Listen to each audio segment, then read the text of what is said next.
السلام علیکم ورحمۃ اللہ وبرکاتہ۔ الحمدللہ رب العالمین والصلاة والسلام علی رسولہ الکریم۔ اشہد ان لا الہ الا اللہ وحدہ لا شریک لہ واشہد ان محمدا عبدہ ورسولہ، اما بعد فاعوذ باللہ السمیع العلیم من الشیطان الرجیم ومن اعرض عن ذکری فإن لہ معیشۃ ضنکا۔ محترم ناظرین اکرام، جو موضوع لے کر میں آپ کے سامنے حاضر ہوا ہوں وہ ہے ذکر الہی سے اعراض کرنے کا انجام کیا ہے، کہ اگر ہم اللہ رب العالمین کو یاد نہیں کریں گے، اللہ رب العالمین کا ذکر نہیں کریں گے تو اس کا انجام کیا ہو سکتا ہے، ہم اس بات کو جاننے کی کوشش کریں گے۔ محترم ناظرین اکرام، ذکر نہ کرنے والا شخص، اللہ رب العالمین کو یاد نہ کرنے والا شخص مردہ شخص ہے، کیونکہ نبی کریم صلی اللہ علیہ وسلم نے فرمایا مثل الذی یذکر ربہ والذی لا یذکر ربہ مثل الحی والمیت۔ اس شخص کی مثال جو اپنے رب کا ذکر کرتا رہتا ہے، جو اپنے رب کو یاد کرتا رہتا ہے، ایسے ہی ہے جیسے ایک زندہ شخص ہو، اور اس شخص کی مثال جو اللہ رب العالمین کی یاد سے غافل رہتا ہے، اللہ کو یاد نہیں کرتا، اس کی مثال ایسے ہی ہے جیسے ایک مردہ شخص ہو۔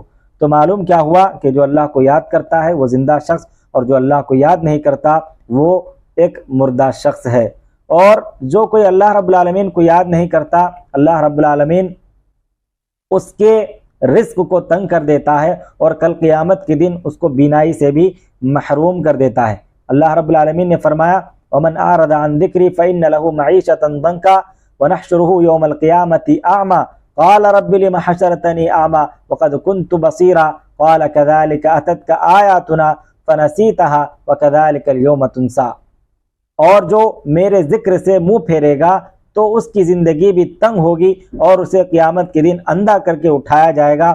کہے گا وہ شخص جسے اندھا کر دیا جائے گا، وہ کہے گا اے میرے رب، تو نے مجھے اندھا کر کے کیوں اٹھایا، حالانکہ میں دنیا کے اندر دیکھا کرتا تھا، میں بینا تھا۔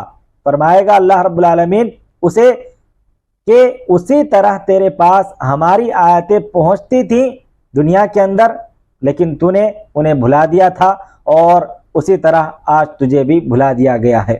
تو محترم ناظرین اکرام، اللہ رب العالمین کو یاد نہ کرنے کا یہ ایک بہت بڑا نقصان ہے کہ اللہ رب العالمین ہماری زندگی کو تنگ کر دے گا، ہماری معاشیت کو تنگ کر دے گا، اور کل قیامت کے دن ہمیں اندھا اٹھائے گا۔ تو ضرورت اس بات کی ہے کہ اگر ہم اس بڑے نقصان سے بچنا چاہتے ہیں، اس کے لیے ضروری ہے کہ ہم اللہ رب العالمین کو یاد کریں۔ اور ذکر الہی سے غفلت برتنے سے انسان سراسر نقصان میں ہی رہتا ہے۔ اللہ رب العالمین کا ارشاد ہے یا ایھا الذین آمنوا لا تلھکم اموالکم ولا اولادکم عن ذکر اللہ ومن یفعل ذلک فاولئک هم الخاسرون۔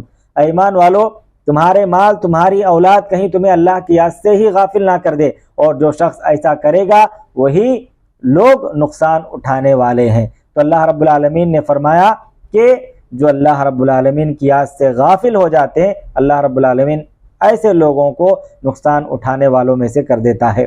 اور جس مجلس میں ذکر الہی نہ ہو، ایسی مجلس بھی باعث حسرت اور ندامت ہوگی۔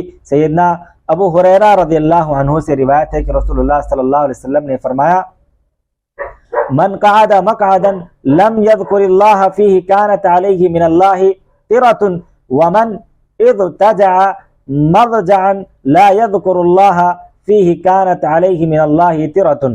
جو اپنے بیٹھنے کی جگہ سے اٹھ گیا اور اس مجلس میں اللہ کا ذکر نہ کیا تو اللہ رب العالمین کی طرف سے اس پر ندامت وارد ہوگی، اور جو بستر میں لیٹے اور اس میں اللہ تبارک و تعالیٰ کا ذکر نہ کرے تو اللہ رب العالمین کی طرف سے اسے بھی ندامت ہوگی۔ تو محترم ناظرین، اس حدیث کے ذریعے سے یہ بات معلوم ہوئی کہ جب کبھی بھی ہم جہاں کہیں بھی مجلس لگاتے ہوں، اس مجلس میں ضرور اللہ رب العالمین کا ذکر کرنا چاہیے، اور جب بھی ہم بستر پر جاتے ہوں لیٹنے کے لیے تو تب بھی اللہ رب العالمین کا ذکر کرنا چاہیے۔ اگر ہم نہیں کرتے ہیں تو پھر یہ چیز ہمارے لیے باعث حسرت، باعث ندامت ہو سکتی ہے۔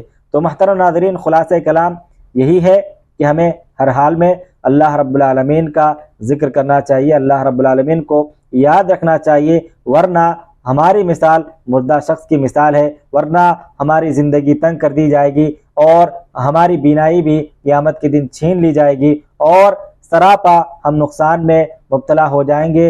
اور اگر ہم ذکر الہی نہیں کریں گے تو ہمیں دنیا ہی میں ندامت ہوگی، حسرت ہوگی۔ اللہ رب العالمین سے دعا گو ہوں کہ الہ العالمین ہم تمام کو ہر لمحہ، ہر وقت، ہر دم تیرا ذکر کرنے کی ہمیں توفیق اور ہدایت نصیب فرما، آمین۔ وآخر دعوانا ان الحمدللہ رب العالمین۔ السلام علیکم ورحمۃ اللہ وبرکاتہ۔